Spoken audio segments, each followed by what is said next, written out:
Masya Allah, jadi trending ini.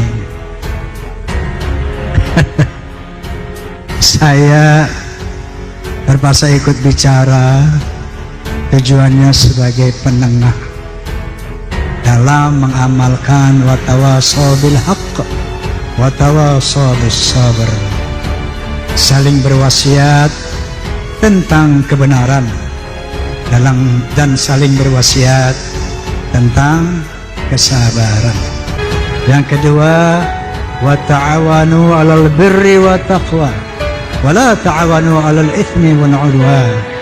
Bekerja samalah dalam perbuatan baik dan takwa, dan jangan tolong menolong di dalam kemaksiatan dan permusuhan. Jadi sedikit saya ceritakan kembali ya, apa yang mungkin semua udah lihat di media sosial, di podcast Bisikan Roma, udah lihat belum? Udah lihat? Nah, jadi ketika selama ini tidak pernah kita dengar satu tesis yang membatalkan Ba'alwi sebagai zuriyah Nabi, kita semua kayaknya tenang-tenang aja.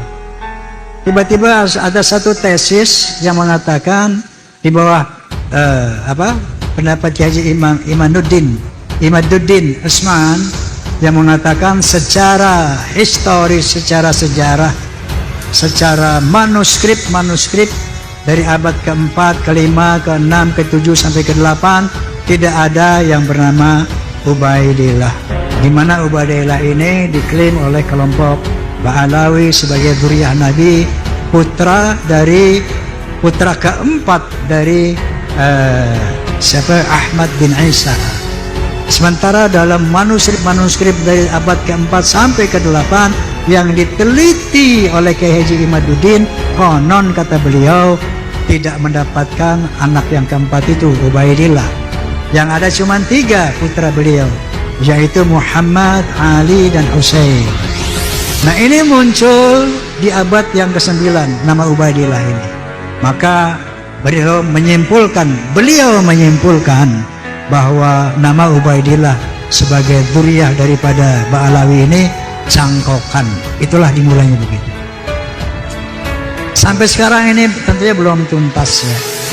Maka saya teringat, saya tanya waktu podcast dengan beliau kemarin, kenapa? Apa awalnya Anda melakukan penelitian ini? Padahal beliau dulu yang membuat nasab tentang Ba'alawi ini. Lalu kata beliau, selama ini saya menyaksikan arogansi daripada oknum-oknum habaib yang jauh dari syariat. Jadi membuat doktrin-doktrin yang sesat, menyesatkan. Seperti apa misalnya? Misalnya kita sering ada viral di sebuah video, ada seorang habib berkata begini misalnya, itu ada tukang kacang namanya Maman. Itu si Maman ini nggak beres ibadahnya.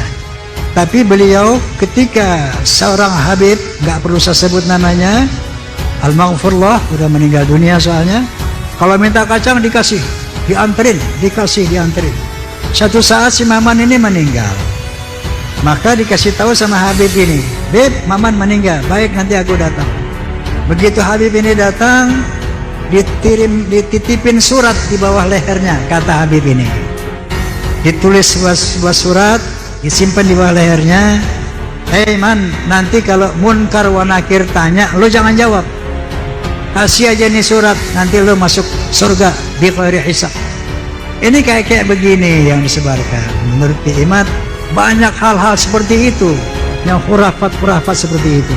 Maka muncullah kecurigaan beliau. Maka beliau mulai meneliti. Nah, tentunya ada sanggahan-sanggahan dan sebagainya. Karena sampai kepada tes DNA. Saya juga sudah podcast, barangkali antum sudah lihat podcast saya dengan Dr. Hugeng. Ya, beliau menyatakan bahwa menurut tes DNA bahwa yang namanya Ba'alawi mustahil sebagai keturunan Nabi. mustahil sebagai keturunan Nabi. Ini menurut pendapat Dr. Hugeng.